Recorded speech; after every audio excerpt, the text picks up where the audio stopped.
We could see the panic from a distance, frightening, familiar.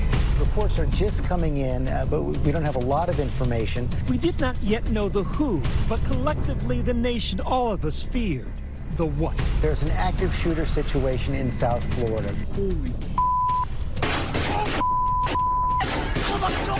Oh my God!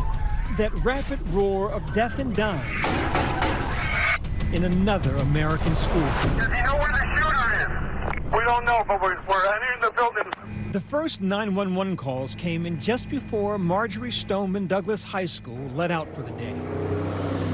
Police, FBI, ATF, all descending on the scene. We can't get to her. We can't get a hold of her. Have you called and you've texted, nothing has come back?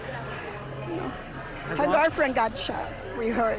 There was confusion, panic, parents desperately waiting to find out, had their child survived? It's devastating. I'm sick to my stomach.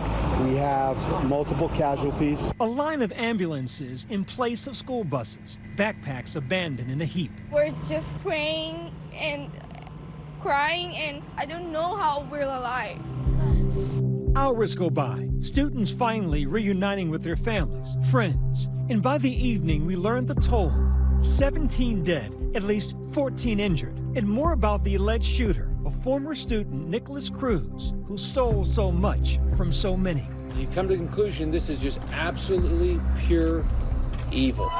Students detailing those traumatic moments from inside. And all I heard was the gunshots. So we heard the gunshots. We hid in the tennis courts. Talking about what they did as gunfire echoed in the hallways. All of a sudden I hear a sound that sort of sounds like a garbage truck, like banging. And all of a sudden I hear boom, boom, boom. I hear screaming everywhere.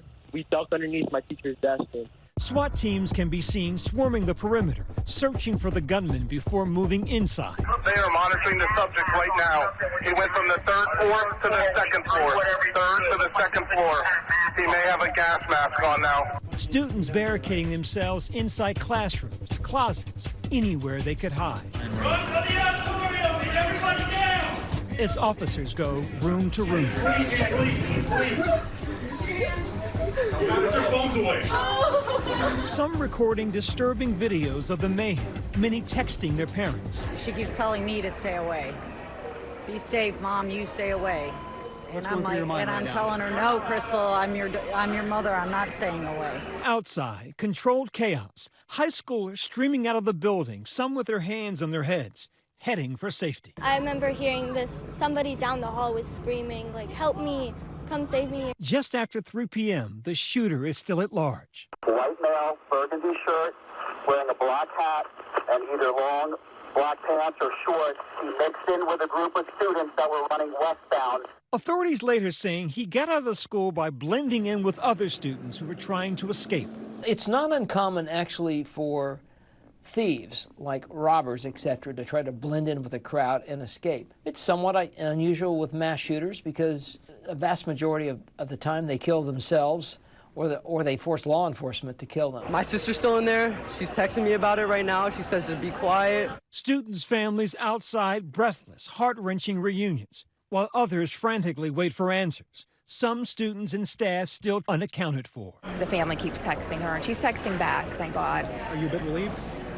I'll be relieved when she comes out. What'd she tell you? No, she's crying. She can't say anything. She's crying a lot. This student recalling seeing her teacher shot. We saw his body for like 30 minutes. We were just like praying and crying, and then the police came and we just got out. This is a day that we prayed would never be here at Broward County, but we're dealing with it, and we're going to deal with it as a community. Around 4 p.m., the alleged gunman is taken into custody. This video showing the moments he's taken down. Sources later identify him to ABC News as 19-year-old former student Nicholas Cruz. He was a former student of Douglas High School. He got expelled for disciplinary reasons. I don't know the specifics. The school represented something to this shooter, but this is not the first time this has happened. If you think of Adam Lanza at Sandy Hook, he walked into an elementary school where he had attended years before because there was something about that school that he wanted to destroy, and sadly, he did. Tonight, new information about the alleged shooter. A family member telling ABC News Cruz was adopted along with his younger brother. Both of those parents are now deceased. And a picture beginning to emerge about a man with a troubled past. A former classmate calling him, quote, quiet, that he had an interest in weapons. I knew he was into guns, and he's like a country kind of boy. Last year, he had a lot of conflicts in school. I mean, he got in a fight with this one kid, and then from what I know, he wasn't allowed to bring his backpack because they found bullet casings in it.